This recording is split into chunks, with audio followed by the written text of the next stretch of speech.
J'avais le désir de faire une chorégraphie sur l'eau, avec l'eau.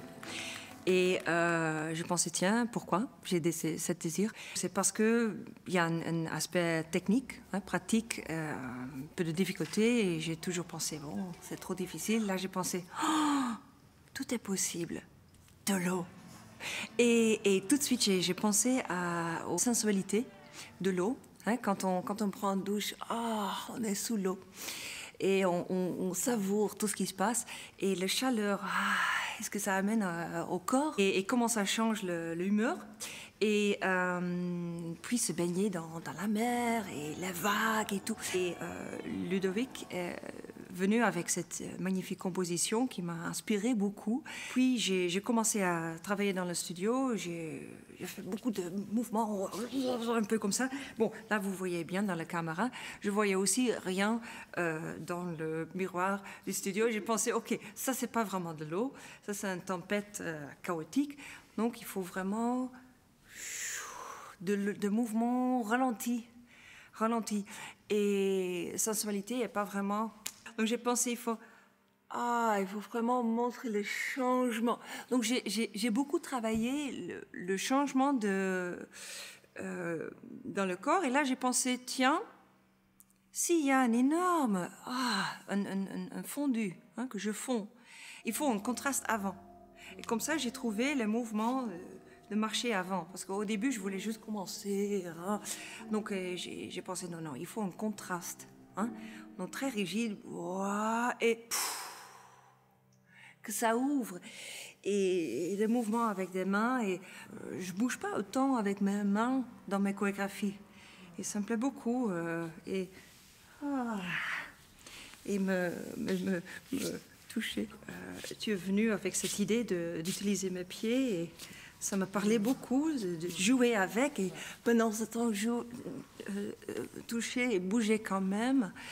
Et puis le chorégraphie devient de plus en plus comme une tempête, quoi. Ça, c'est quelque chose que j'ai vu dans les miroirs parce que j'ai senti donc le tilt où je perds l'équilibre. Donc, les jambes montent devant. Là, tout mon poids est dans ce côté. Donc, ça m'amène ici et là. J'ai pensé, OK, si j'ai bougé et après je l'ai filmé, j'ai regardé, j'ai pensé, c'est dommage, c'est vraiment un bon moment de bouge et là. Et garder. Et j'ai vu le main dans le miroir et j'ai pensé, il est là. J'avais envie de étirer.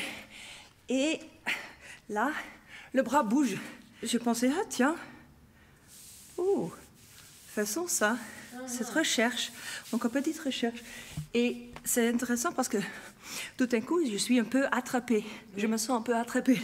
Et pour me libérer, là. Donc, certaines choses sont une idée. Certaines choses viennent parce que je bouge. Et un mouvement m'amène naturellement dans un autre mouvement. Puis je vois des choses dans le miroir, je pense, tiens, j'utilise. Et j'amène aussi souvent un coach, à certains moments dans la chorégraphie, dans le processus. J'amène un coach dans le studio. Par exemple, je fais ce mouvement-là. Et mon coach m'a demandé, pourquoi, qu'est-ce que tu fais? Et je dis, bon, je veux montrer mon cou. Il a dit, je ne le vois pas. Et j'ai fait, OK, là, mon cou, tu vois, là. Il a dit, là, je le vois. Donc ça, c'est intéressant. Mais ça, c'est quelque chose que je ne peux pas voir dans le miroir. Je le sens. Là, j'avais la sensation intime ici. Donc, il faut vraiment aller plus loin. Et si on veut avoir une chorégraphie dans laquelle tu dépasses tes propres limites, où tu entres dans quelque chose de nouveau, enrichi, il faut vraiment un œil extérieur pour t'aider de vraiment faire ça.